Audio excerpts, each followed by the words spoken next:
আজকে আমরা যাচ্ছি বই মেলা। টাটা। বর্ধমানে একেবারে শেষ প্রান্ত, সব জায়গায় তোমাকে লাইন দিতে তো হাঁদা ভোদা। আজকে বই মেলা যাওয়া আমাদের সার্থক। আজকে আমাদের বাড়ি রাতের ডিনার।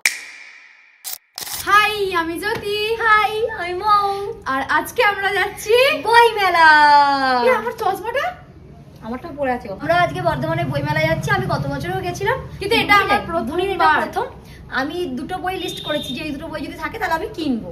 ওই দুটো বই আমার অনেক দিনের খুব শখ যে ওই দুটো বই আমি পড়বো। তো কি কিনবো সেটা তোমাকে দেখাবো।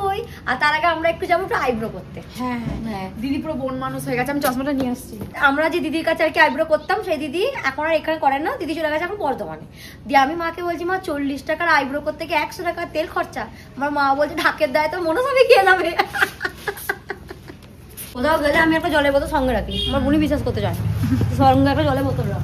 এইগুলোকে আগে নেই, নাহলে রাতের বেলা কাঁপতে কাঁপতে বাড়ি আসবে। সামনে ঝোলাতে হবে। দি ওইগুলো মেলায় নিয়ে নিয়ে কেন মেলায় যখন যাবো পরে নেবো।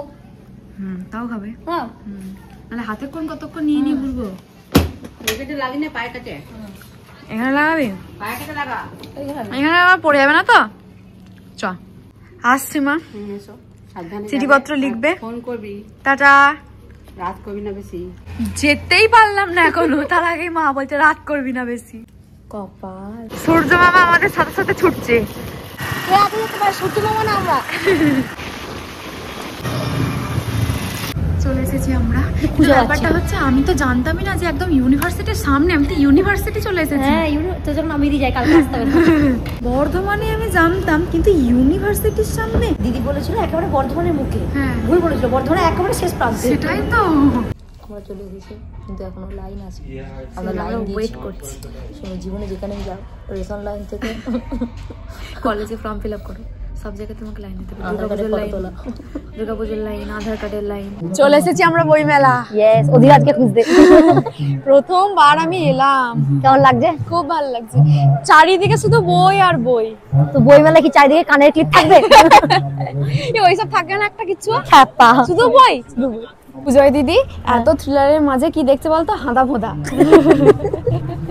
যেটা ওর সাথে ভালো মানিয়েছে। এত হাঁদা না, ও কেন বই মেলায় এসেছে আমি বুঝতে পারছি না। ও তো বই দেখবে। ও ভেবেছে খাদ্য মেলা, ওকে কেউ খবরটা দেয়নি এটা বই মেলা। এসে বাঁশকুড়া চোখে বলছে ওটা বাঁশকুড়া না পাঁশকুড়া।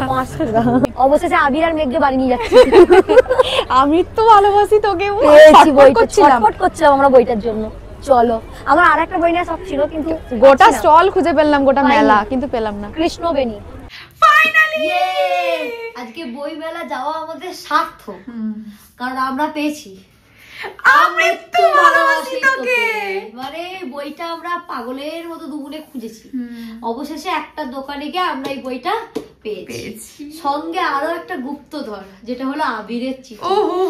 আমি অপেক্ষা করতে পারছি না। এক ইমোশন, এই আবিরের চিঠি এক আবেগ, বাঙালি এক অনুভূতি। না, দিদি বলছে চিঠিটা পেয়ে এমন মনে হচ্ছে যেন আমরা আমাদের প্রেমিকের চিঠি পেয়েছি। আমার চিঠিটা যখন লেখা, এই লেখাটা যতবার দেখছি না আবিরের চিঠি, মনে হচ্ছে যেন প্রেমিক, আমাদের প্রেমিকরা আমাদের চিঠি লিখেছে, গোপন চিঠি।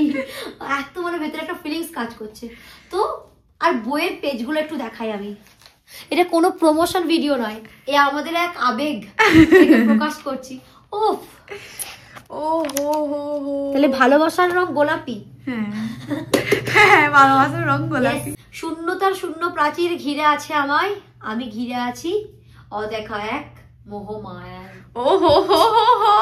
লাইন পুরো মন ছুঁয়ে যাবে। এই হলো আবিরের চিঠি, বাট তার পড়ছি না। এটা একটু গোপনেই পড়ি। ওকে তো আর ধরতে পারবো না, ধরার একটু চেষ্টা করি। তারে ধরি ধরি মনে করি, দেখেছি রূপসাগরে মনের মানুষ কাঁচা সোনা। দিদি, তুই কি একটা জিনিস লক্ষ্য করেছিস? কাগজ ফুল।